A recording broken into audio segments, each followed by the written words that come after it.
Hey there guys, it's Anthony here at Cutting Edge Guitar, and in today's video we're going to be continuing my series on how to play better guitar solos and look at how you guys can start integrating arpeggios. Let's get right into it.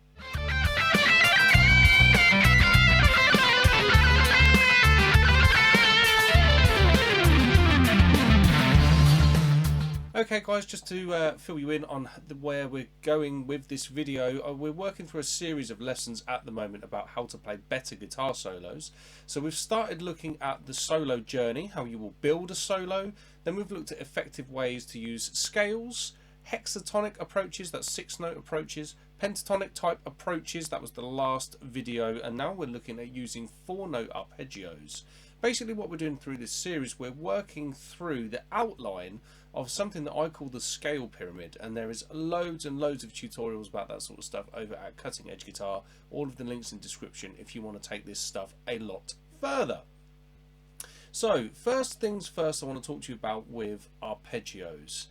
These are the bane of a lot of guitar players' lives because they have heard that they want to start using them because they've heard a lot of their favourite guitar players talking about them, and there's lots of talk out on the internet land about arpeggios and the importance of them and all that sort of stuff.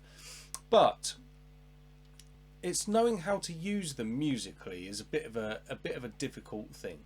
Now, first and foremost, before you can start using them, you need to know them.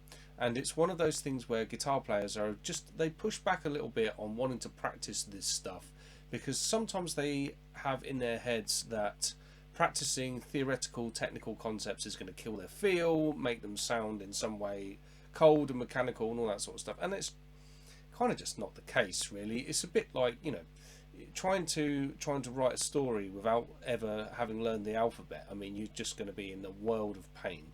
So learning arpeggios on the neck is what you need to do first. You cannot integrate using them unless you can use them. Unless you can actually play them, map them out across the neck. So, for example, I like to use the caged system for this stuff. And that's not me saying that the cage system is the be all and end all. I've done videos on the channel about caged versus 3 notes per string and all that sort of stuff. But how I like to view my arpeggios is that around any particular chord form, let's say for example, playing G major 7 there, around that chord form I can play an arpeggio form around it. And of course, if I was to move that into like another version of that chord, now I'm not saying, for example, that the cage system is the be all and end all still of playing arpeggios. You can align your arpeggios to 3 notes per string scale forms and stuff, and I think that that's a good way of doing it too. For example, if I was playing again around that chord shape, I might think of my arpeggios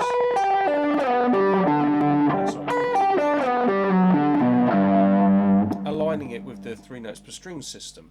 And of course, with some of the stuff I'm going to talk to you about in this lesson, these arpeggios are being aligned with various other sort of systems.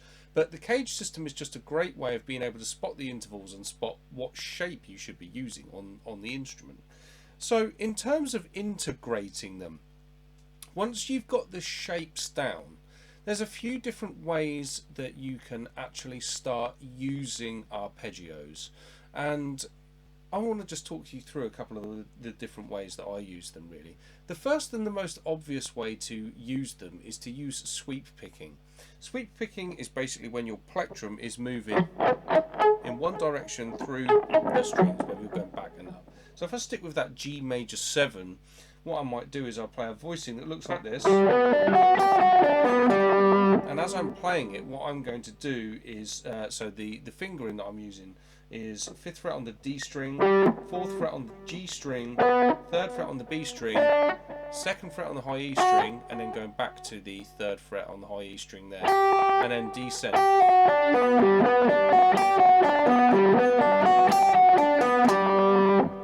In terms of the picking, what I'm doing is I'm just playing all downstrokes as I'm moving through the strings that way. A little bit of alternate picking on the top. and then upstrokes all the way back.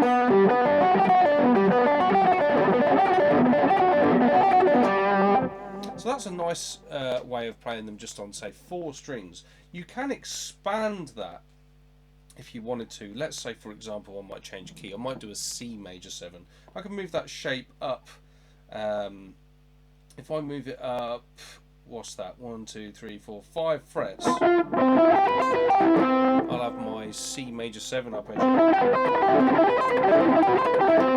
If I want to carry that on into a lower octave, what I would do, I view this as, this is in position 1 of the cage system, so there's the chord, and there's the arpeggio. So what I would do is I would then nick a little bit of the position 5 shape, which looks like this, and combine the two together, so you can now get, and I can play a full 2-octave shape all the way across the guitar neck.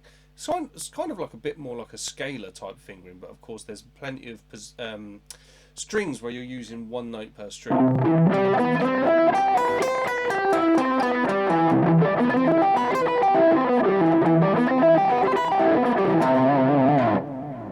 So that's one approach. I would also look at, if I was to play from position 4, if I go back to my G major 7 and go to position 4 of the cage system, here's another fingering that I like to use for them. It looks like this. That's with the sweep approach. So what this is now allowing me to do is basically play a sextuplet feel, groups of 6.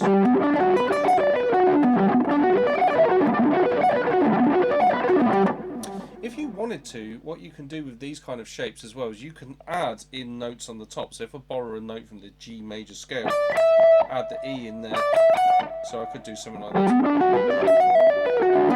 So now I've got sweep with legato, and I've got an extended arpeggio sound.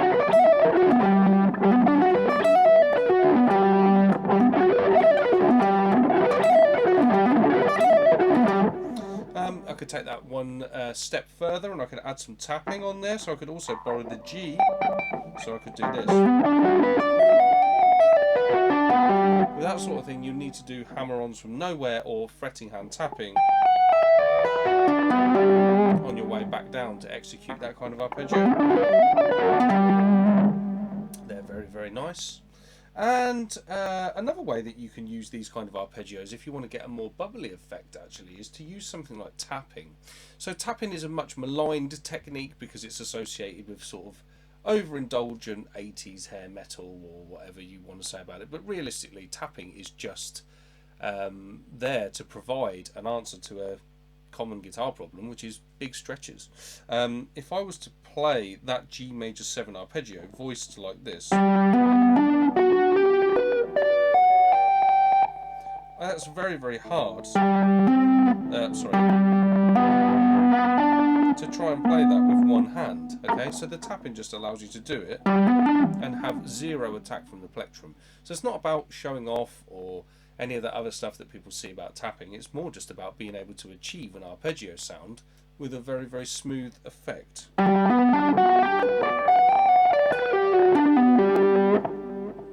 So the sweep approach and the additional sort of legato-y approaches with tapping and things like that is a couple of the different ways that I would look at trying to integrate arpeggios into your playing.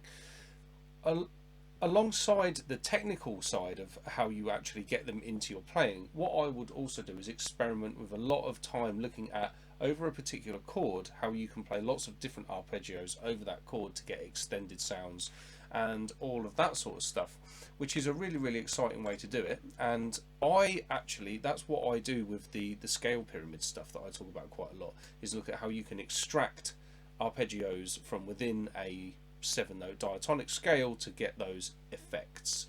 And like I've said in previous videos, that's not something that I've invented. Lots of people do it, but what I've kind of created a method for myself that made it very easy to understand, and then I've taught it to my students over the years, and they kind of have responded to it very, very well. So if you like the idea of that, there's loads of links in the description to all that stuff.